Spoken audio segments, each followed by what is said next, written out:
Hello and welcome to Corporate Cup presents Dafa Newt podcast. And what an exciting day of cricket we have had in the T20 World Cup down under. A former champion, a former two-time champion, has bowed out of the qualifying rounds. And Sanket, your prediction has come true. I would say prediction as well as wish has come true. You were looking for Ireland to actually qualify for the next rounds, and this is good news, I think, for Irish cricket, as well as we are basically looking at what do you call in terms of another team qualifying from this group, which is essentially Zimbabwe. Zimbabwe was not on my list, but Ireland definitely was, and it was the second team as number two team from this. So I at least got again only one prediction right in this one. What about you? What were your thoughts of qualifying from this group? I had Ireland and Zimbabwe or Scotland. So you had Scotland. Scotland. Yes, I had Ireland and Scotland from this group, but Zimbabwe played pretty well there, and Scotland kind of were nervous, which you could see in the innings, like only posting 132 in such a match. It was like a cakewalk for Zimbabwe. At the end, they chased it down pretty well, and even in the West Indies and Ireland match, I guess it got one-sided in the chase. It was only at the end that they took some 2 or 3 overs to chase the last 10 years, or they were going at 10 runs per over throughout the innings. Right. Interesting. I believe that the way West Indies started this tournament, losing out to Scotland and now to Ireland, and just about managing to win against Zimbabwe. I mean, they perhaps can come back again in the next World Cup much better prepared, and I'm sure they will take the lessons from this World Cup and come much better prepared. I mean, they are two-time champions. They're the only two-time champions in the World Cup, and I think they would definitely want to take their lessons essentially from sort of by their standards a debacle in this World Cup, and come back afresh. But so let's just straight away dive into the first match, which was a bit of a shocker, which is the West Indies match. I think they had a bit of a setback. It goes without saying. One interesting thing, I think, there was this debate that we had earlier on the podcast, that do you want to sort of back yourself to bat in pressure matches? And if you see in the last four matches, all the teams that won the toss decided to bat, especially when they were looking at qualifying yesterday's matches also and today's matches also, and it was starting to come in essentially from the second match from the teams that had lost. So again, the old sort of axiom that you back yourself to put a score on the board and try and defend it if you can, Yes, and probably. that's why they perhaps chose to bat. I don't know about this match, but one of my friend did ask why did Scotland chose to bat, depending that there could be due conditions also. But in this tournament, you saw that out of the previous 11 matches, 7 were won by batting. The teams which batted first, and even Scotland were putting on scores. So it's much more about individual perception and perspective, that what they want to do and what they are comfortable in doing. Today, I don't know why did West Indies elect to bat after winning the toss. Maybe probably they're not confident in chasing down a target, or they are more confident about the bowling unit, and it seems so looking at the match. Like, except for Brandon King, none of the batters looked in touch or looked like they could put up a serious fight over there. Actually, Brandon, if you talk about the West Indies batting, Brandon King, yes, but before that also there was a small partnership between Charles and Lewis, which sort of gave a little bit of a standing, and then of course Brandon King coming in. And if you look at, there was constant fall of wickets, for the West Indies. Even in the power play, they had good runs. I mean, I'm not saying great, but good runs, 41 runs, and they were in. But I think the time between the power play as well as the 10th over, which is the mid innings, I think they somewhere lost the plot. They lost 3 wickets, and it was just sort of all over the place for them. And the top three batters played out 7 overs, scoring only 38 runs. Probably there where the innings started to falter for them. Brandon King tried to put on something and they were in a good position after 14 overs. 99 for 3, like 6 overs to go with good batters to come. Like Powell was there, your hitter. Smith was there. Jason Holder had to come. And two set batsmen were there. But even after that, they scored only 46 or 47 runs in 6 overs. Probably they didn't end well and they didn't start well. Brandon was there to handle the middle pressure. And I guess the captain should have stood up today and scored a captain's knock. And even with for someone with Roman Powell and Lewis experience, they had to come good today. Like Lewis, your best batsman, he scores 13 runs. And Jason Holder does not get to bat. One of your sensible batters out. Yeah, So a I think lack he of could have he could planning. have come in he could have come in a little bit before Odean Smith, and he could have. I mean, given the kind of form that he had in the last couple of matches, I think especially in the last match, I think Jason Holder could have come in the place of Roman Powell right after Nicholas Puran got out. Yes, he should have come in at that particular moment. Or and maybe they are playing with four openers. Like Brendan King is an opener and he's playing at number 4. So it's kind of too hodgepodge for them. They're not clear with their plans also. Yeah, and that kind of I think West Indies kind of fell about considering the kind of batting they had, and not so bad a form, and Brendan King actually getting the scores today. I think they fell about 15, 20 runs short, and I think that kind of made the difference. I mean, although if even if they had 15 runs, I don't know if Ireland would have chased that down. Also, considering the kind of form Paul Sterling, Andy Balberini, and Tucker were in today. Yes, they started out good. Like I saw the score after 4-5 overs. It was like 50 or 60, and I thought again Myers was going to bowl. Myers did bowl the first over, but then I checked the bowling scorecard, and thank God they didn't give it to Myers today. But even to the experienced bowlers, Paul Sterling and Andy Balberin came out good, and they knew one thing: if they won the power play, the match is done and dusted over there. And Paul Sterling has had a terrible year this year, but he came good on the day it was much required for the Team Ireland. They're qualifying to the next stage after 13 years. Last they did so was in 2019. You mean 2009, 2009, 2009, yes, 2009. the England one, Yes, the England right? one. No, no, absolutely, and I think this is a watershed moment for the Irish cricket, and I think this is great. At least we have had two European teams, one from Ireland and one from Netherlands already qualify, and Zimbabwe. Yes, it's a good qualification. We'll talk about their match as well as it's also a good thing for Zimbabwe cricket, and how they started, and where they finished. I think this actually bodes well because I was kind of after their first match I was kind of skeptical if they would be able to make the cut, but good on them. They actually made the cut, and not too much to talk about. I think West Indies bowling, even Jason Holder, although completed his full quota of overs, he just gave away 23 runs, and overall, I think it was a very very commanding performance from the Irish team. I mean, they never looked like a team which was playing a two-time T20 World Champion team today. Yes, Jason Holder did came into bowl at very last, like after the power play, he came into bowl.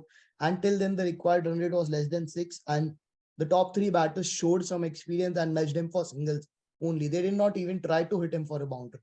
They knew I that think if he could this, he could have come in a little earlier because in the yes, power play they scored about 64 runs. I mean, almost uh, I would say the 40% of the runs are already scored in the 6 overs, and you still have close to about 70% of the bowling still left. yeah, probably bad planning from the captain's part. Looked lack of experience his first World Cup as a captain. So probably he'll learn much more from it, Nicholas Puren. And I guess lack of batting performance from his side also clouded his judgment of what to do. He did not have confidence in his decisions, or or even like I thought Jason Holder himself should have told Puran, give me the ball in the power play, being the ex-captain Absolutely, of the team. absolutely, and if you see the difference, in the first 10 overs, West Indies were 67, and just a little later they lost their third wicket, and in the first 10 overs, Ireland has completed 100 runs. I mean, You possibly for one moment, if you did not know the players, you would think it was just the other way around that was happening. Yes, anyone will think like that, giving the history of West Indies openers, like the example of Gale, Smith, Charles, and even Lewis. All these are known players, should have batted much, should have punched much more above the weight, but none of them looked in form. I can understand one I or think they two. didn't punch at all. I Yes, think, and overall West Indies batting has not been good across this the first three matches of the tournament, and that is where they're paying the price in this tournament. yes, it's the batting that has got them. Last match, I guess they did bowl pretty well against Zimbabwe, but it was Zimbabwe who threw it away. And might if Raza stayed there, West Indies would have lost all those three matches. Even that match, I mean. Yeah, yeah, absolutely, absolutely. There is no doubt about it, and that would have been, sort of like a crazy moment for West Indies cricket. But I think they will learn from this. They will take their lessons from this and possibly go to a place where they can actually do this well in the upcoming tournaments. And but nonetheless, I think a fantastic moment, like you said, qualifying after almost 14 years after the 2009 World Cup in England, and a fantastic moment for Irish cricket today. Yes, Irish and, fans and will. and a good moment for me. I had predicted that Ireland would be the second team to qualify and join India, Pakistan, and Bangladesh in that group, and that's what happened. So I have at least one reason to smile. The other one was West Indies, so I don't want to talk anymore about that. What Yes, happened? I mean, let's just sort of jump into the second match, which was also a great match between Scotland and Zimbabwe. And again, Scotland winning the toss, deciding to bat, and George Munsey again coming good after a break of one match. yes, probably only needed one Raza like innings from his team. 51 ball 54 is good for one of the players, but if all your players play like that, you don't have a score on the board. 132 for 6 at the end of 20 overs. Kind of disappointed from their batting performance. Like they did lose 2 wickets at the start, and I guess that pegged them down a bit. And they were only looking to score a safe score, and they were not confident enough to go post 150 or more. Absolutely, I think if you look at it, another thing that consistently happened for them was the fall of wickets.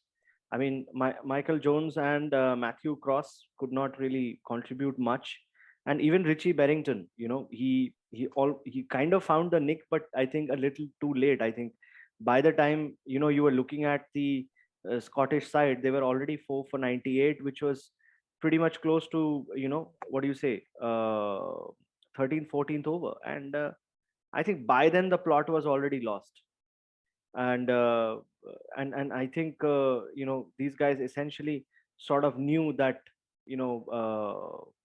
the game was over by then. I mean, they and if you look at it, they scored barely 30 odd runs, 34 runs in the last 4 overs, which is, I mean, which against a bowling like Zimbabwe, you need to do much better in a crucial match like this. Yes, like one of the batters were getting set and getting out. That was one of the reasons they could not accelerate much. Like Michael Lees also got out after playing 9 balls, 2 runs, and then the last two batters just could not connect the ball.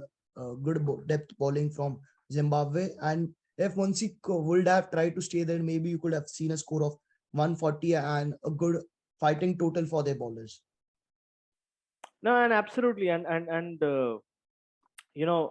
I think the Scottish team were clearly at least 15-20 runs short, if not a little more, and that could have come in if people were given a little bit support to George Munsey, and they could have actually gone ahead to about 150, 160, and could have made a match of it. I mean, yes, the West Indies batted pretty well, Craig Irvine and Sikandar Raza again.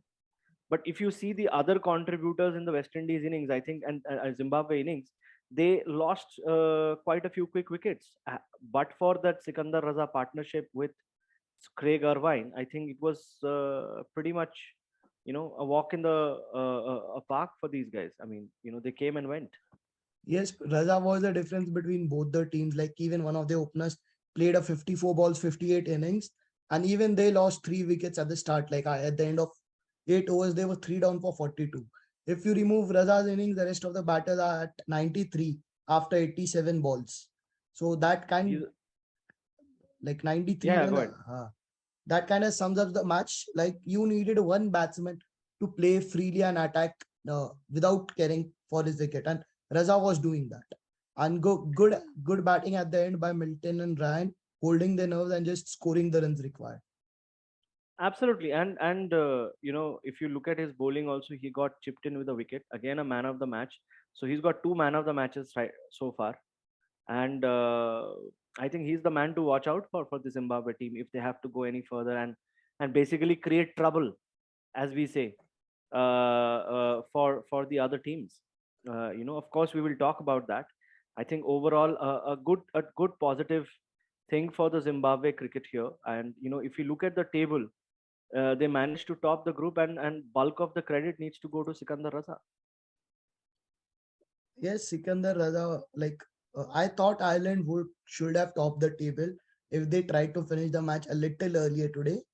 But Zimbabwe did that pretty much well, and Raza was like if you look from ground Group B, Raza was one of the reason why Zimbabwe qualified, and rest of rest all the teams had group performances. So you could say that Raza can be the dangerous factors, but a worrying sign for the Zimbabwean team, like they need the other players to perform against the big teams. Like you can't defeat an Australia or an England with one of your players performing. Absolutely, I think the action starts tomorrow in this group with Australia versus New Zealand and England versus Afghanistan, and of course Sri Lanka and Ireland would want to create as much trouble in the group as possible. Only two teams can qualify from this group, so we have quite a few matches to look forward to. And I think we will start the we will know what's going to happen from tomorrow onwards in this group. There are three clear favorites, which are likely are qualifying contenders for the semi-finals from this group. Of course, Australia, England, and New Zealand. Do you think the other teams, such as Afghanistan, has played decent cricket in the past, but Ireland and Sri Lanka are coming off, especially Ireland is coming off after beating a top team such as West Indies, and Sri Lanka somehow managing to qualify and an Asia Cup behind them, Asia Cup win behind them, would also not be just pushovers in this group. Yeah, no one will be a pushover, not even Afghanistan. Just if the other teams play to their potential, so those three are currently the favorites to top the group. I guess the matches will be the top two will be decided between the matches between those three teams, Australia, New Zealand, and England. If everything happens to plan, but it's T20 cricket, and that does not happen. I think I think I think fall plans have fallen apart since the first day, this first match of this tournament. You know, I think the first match of this tournament where Sri Lanka were shocked, and then the next day when West Indies were shocked, I think on those 2 days you could understand that all the plans have fallen apart. So I think no team, such as no big team as we call it, such as Australia, England, and New Zealand would want to take any of the other three teams, Sri Lanka and definitely Sri Lanka and Ireland lightly, and even less alone Afghanistan, because one match, a bad result, one match where you don't make that run rate can actually decide whether you make it to the semifinals or not. Yes, none of the teams, but I think Sri Lanka could be the one which can spring a surprise. Afghanistan and Ireland a little less on confidence, match pressure, call it anything. It could be Sri Lanka of those three teams. But I see New Zealand, England going through this group as I predicted earlier. I think Afghanistan and Ireland actually don't have any pressure, which Yes. also kind of makes them unpredictable and a little dangerous for the other teams, because when you don't have pressure, you're playing freely, and when you're playing freely, you can really express yourself the way Ireland expressed it, even in a pressure match, and beat West Indies. And one bad day for the big guys, and there you had it. Yes, South Africa knows that pretty well, winning 4 of 5 Oh matches yes, last year. yes. So so it will be a high pressure match tomorrow, and hopefully I do hope that it starts. The rain god don't interfere. Because an Australia New Zealand match starting the World Cup will be pretty much a cool start, like starting this stage of the World Cup. And Absolutely. something for the Indian fans to look at without any pressure on themselves and just enjoying good quality cricket. The Indian fans are already in pressure because Melbourne has got overcast skies for Sunday. So I think the Indian fans are already under pressure. to see whether the match will happen or not. I think everybody is waiting with bated breath to see that match happens and the rain gods essentially relent. But you never know. I think it's a big weekend. I think you've got Australia, New Zealand, you've got India, Pakistan. You can't really ask for more on a Diwali weekend. I think you got firecrackers coming in early this time, a little early, I think. If you talk about Group Two, India, Pakistan, South Africa, three favorites, among which we are all expecting the semi-final lineup to come from these three teams. And but Bangladesh, Netherlands played good cricket, absolutely good cricket, and Zimbabwe. I think again. A similar sort of a situation like group one, and these three teams would not have a lot of pressure on them. In fact, Zimbabwe or Netherlands or Bangladesh even won't have the kind of pressure even Sri Lanka would feel as an Asia Cup champion in that group. So the expectations will be low, and when expectations are low, you play freely, and you know you can cause an upset. You're more likely to cause an upset in that kind of a situation than when you are under pressure as an upcoming team. Yes, that's good. That will be one of the factors which could decide. But if a team comes through like Australia dominating the entire tournament or England, that is what the fans really need to see. If there is an upset, I would like someone else to win the World Cup. In the sense, like a team like Sri Lanka or in England. One match upset is just uh, heartbreaking for the other team, but an upset, an underdog winning the cup is good to watch. But I don't see that happening because there are three or four strong contenders. It's not like No, only one absolutely. one team who is the contender. Absolutely, and I think you've got what do you say? You've got some of these teams actually being contenders here. I think you've already got the top six teams. I mean, three from each group. In Group One, you've got Australia, England, and New Zealand, and in the second group, you've got India, Pakistan, and South Africa as the contenders to sort of fill up the four spots. But that and the way the qualifying groups, Group A and Group B, have shaped out and led to Zimbabwe and Ireland qualifying from Group B, and Sri Lanka and Sri Lanka and Netherlands qualifying from Group A. I don't think any team, and let alone these six teams, would want to take any match lightly. And remember, every team has got five matches.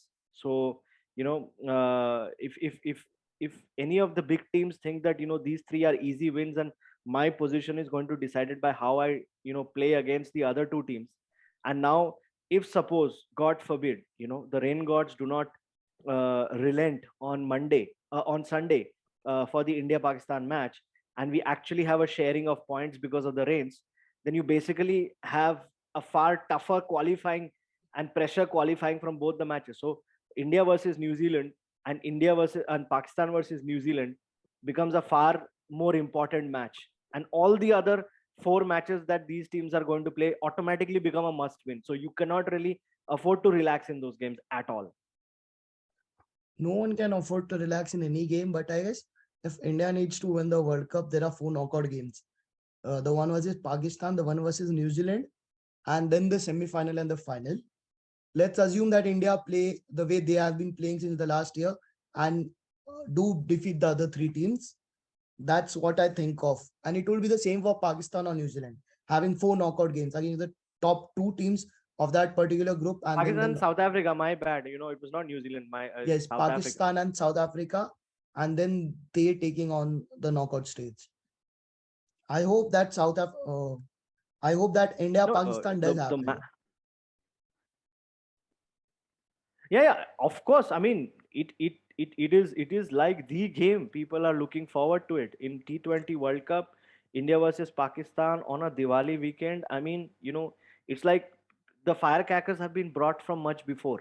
You know, you are going to even use last year's leftover firecrackers on Sunday. But yes, all depends on the gods now. I mean, it's in their hands, and the reports that are coming out are not very encouraging so far. But we'll have to see what the report is tomorrow coming out in terms of the weather. I think tomorrow is a very, very critical weather report, so we'll have much more clarity. And Australia, New Zealand kicking off the World Cup, the main rounds of the World Cup tomorrow morning. I think that is also going to be some fantastic cricket coming up.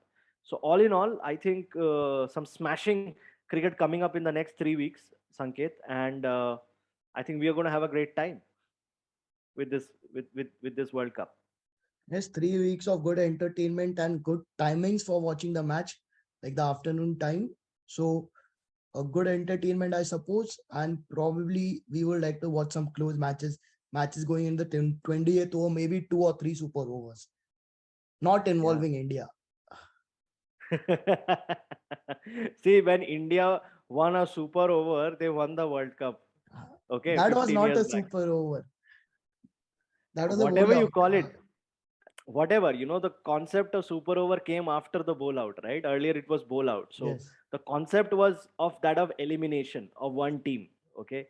Like you have in football, you have, the extra time, and if extra time doesn't give you any result, then you have the penalty shootout. So in cricket, bowl out was first tried 15 years back in the 2007 World Cup, and India won the first bowl out ever. So technically, whether super over or whether bowl out, these elimination processes were first won by India, and India ended up winning that World Cup. So if actually India has a sort of a super over this time and India wins it, who knows? Maybe Lady Luck will smile on us again, India and we lift the World Pakistan, Cup again. the 2007 match had rains. India won that Yes, match, and India Pakistan was the final. And I have predicted an India Pakistan final, if you remember. yes. I remember you have predicted an India Pakistan final, but I think closer to the as these matches progress, I think it is going to be very interesting to see who qualifies from both the groups. There are six clear contenders for those four spots in the semifinals for both the groups, and I think they really, like you said very correctly, nobody can afford to take any match easy. All the five matches that each team plays are very important. They have to treat each of the match as a knockout, and they cannot afford to relax. So I think we are looking at some fantastic cricket over the next 3 weeks. And say 3 weeks from now, on 13th of November, we'll have crowned a new world champion in the T20 format. Let's see if it's a new team this time, or maybe it's one of those old ones which regains the glory. So all in all, a fantastic bit of early rounds of qualifying. We have seen some upsets on the very first and second day, a little bit of a predictable set of results on the second day of cricket for each of the groups, but again the final day, a little bit of an predictability issues, and one of the top teams in the T20 format bowing out in the qualifying. So great, unpredictable, exciting, and superlative cricket so far. But I think best is to come. Sanket, what's your final thoughts about what are the four teams that you think will be in the semi-final? As I said earlier, I'll stick to my points. Like it will be New Zealand, England, India, and Pakistan. New New Zealand, Zealand, England, England, and India, India. Pakistan. Yes. Okay. My predictions are from Group A, you will have Australia and England, and from Group B, you will have India and South Africa. So let's see. I think, well, I know for a fact that, when I was doing it for the qualifying rounds, I've got one right. So hopefully I'll get one right this time as well in each of the groups. I don't know which one, but it will make for some exciting cricket following over the next 3 weeks. Thank you, Sanket, so much for being part of the DAFA News podcast. And, let's see what happens in the next 3 weeks. Some exciting cricket. Yes. Yes. All right, that's it, ladies and gentlemen. I think that's all for the podcast today, and we are going to be seeing you with the main round of matches from tomorrow onwards. And hope you are enjoying and liking, sharing, and commenting on these matches. Do share with us what more do you like to hear. There is some exciting football also coming up in the coming weeks, and of course, let me remind you, after the Cricket World Cup, just in a week's time, you have the Football World Cup. So exciting lineup of sport. I think it's breakneck. It's a lot of sport coming your way. So do stay tuned to the DAFA News podcast, and follow us, like us, share us on YouTube and on Instagram to know more about what's happening on the DAFA News podcast and what's happening in the world of sports.